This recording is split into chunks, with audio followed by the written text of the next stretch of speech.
여러분, 투자 어려우세요? 어렵죠. 유망한 섹터를 선별하고 그 중에서도 재무적으로 괜찮은 회사를 찾아야죠. 그리고 차트를 보면서 진입할 시점도 고민해야 되고. 그럼 끝인가요? 그렇지 않죠. 매수한 후에도 자신의 판단이 틀린 건 아닌지 주기적으로 고민도 하고요. 또는 투자한 기업에게 새로운 문제가 생길 수도 있기 때문에 이 또한 예의주시해야 돼요. 이렇게 질적 분석, 기본적 분석, 기술적 분석을 통해 좋은 기업을 선별하고 매수한 후에도 주기적으로 종목에 대해 검토해야 되니까 투자는 매우 어려운 일이죠. 그런데 지금은 투자가 너무 쉬워요. 투자가 왜 쉽냐? 앞서 이야기했던 질적 분석, 기본적 분석, 기술적 분석 다 필요 없어요. 매수한 후에도 검토할 것도 없어. 지금 구간에서는 그냥 맹목적으로 찬양해도 돼요. 왜냐? 우린 충분히 싼 구간에서 분할 매수하고 있으니까. 더불어 개별 주식이 아닌 시장 지수에 투자하고 있으니까. 상승장에서의 투자가 고등학교 3학년 수학 시험이라면 하락장에서의 투자는 초등학교 1학년 산수 시험입니다.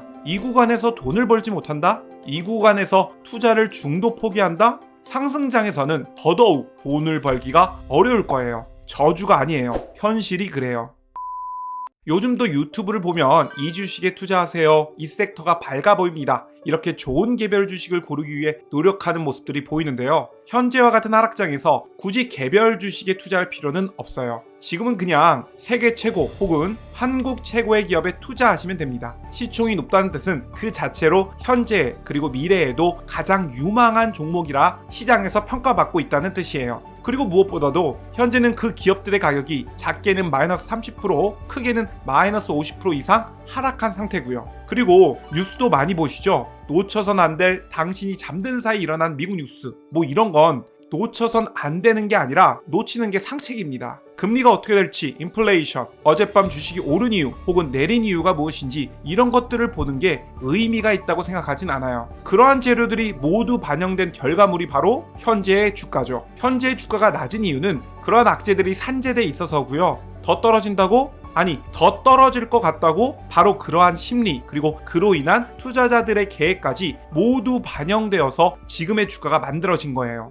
예를 들면 우리가 10만전자 외치던 시절에 항상 따라다니던 단어가 있었어요. 그건 바로 슈퍼사이클. 그렇게 슈퍼사이클에 진입할 것으로 예상되니까, 그렇게 되면 주가는 떡상할 테니까, 그렇게 그 당시의 심리와 그 당시의 전망이 반영된 결과가 바로 9만전자였던 거죠. 이건 제 얘기가 아니고요. 노벨 경제학상을 받은 유진 파마가 한 말이에요. 현재의 주가는 나와 있는 모든 재료가 반영된 결과다.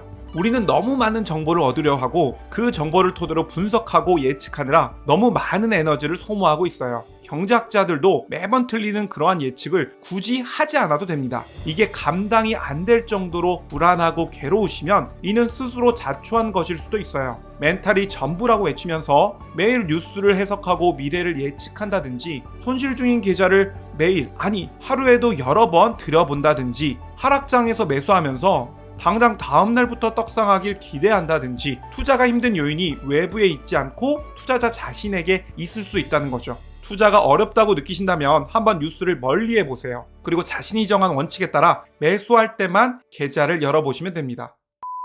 상승장에서 레버리지 ETF 매수는 좋은 전략이라고 생각하진 않아요. 예컨대 TQQQ를 보더라도 현재는 정확히 3년 전 가격입니다. 이걸 장기 투자했다면 3년 동안 도대체 뭘 했다는 거야. 마이너스 40% 손실과 플러스 400%의 수익을 경험하면서 3년 동안 아무런 소득 없이 맘고생만 한 거죠. 그런데 이건 양반입니다. 최악인 건 분할 매수를 한 경우죠. 2019년 11월 첫째 주에 거치식 투자를 했다면 평단이 18.4달러지만 지금까지 매주 동일한 금액을 분할 매수했을 때의 평단은, 즉 조합 평균은 32.2달러입니다. 지난 3년 동안 너무 많이 올랐었기 때문에 평단이 오른 건 어쩔 수 없어요. 무엇보다 이는 TQQQ만의 문제도 아니고요. 예를 들면 애플도 2019년 11월 첫째 주에 샀다면 63.6달러인데 정액 분할 매수한 평단은 114.2달러. 평단이 거의 2배가 됐죠. 테슬라도 2019년 11월 첫째 주에 샀다면 22.5달러, 지금까지 정액 분할 매수했다면 평단은 104.9달러. 테슬라의 경우 평단이 5배 가까이 올랐어요. 그런데 문제는 이겁니다.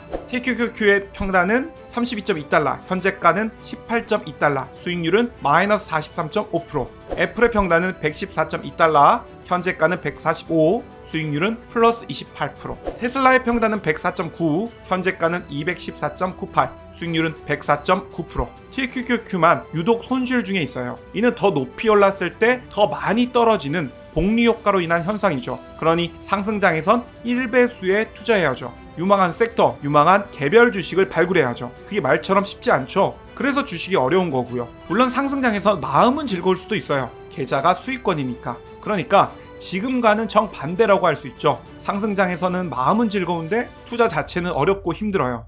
하락장은 마음은 좀 괴로울 수 있어. 손실 중이니까. 그런데 투자 자체는 너무 쉬운 구간이죠. 명심하세요. 지금은 상승장에서의 투자에 비하면 투자가 너무 쉬운 구간입니다. 오늘 영상은 여기까지입니다. 오늘 영상이 도움이 되셨다면 좋아요, 구독 부탁드립니다. 감사합니다.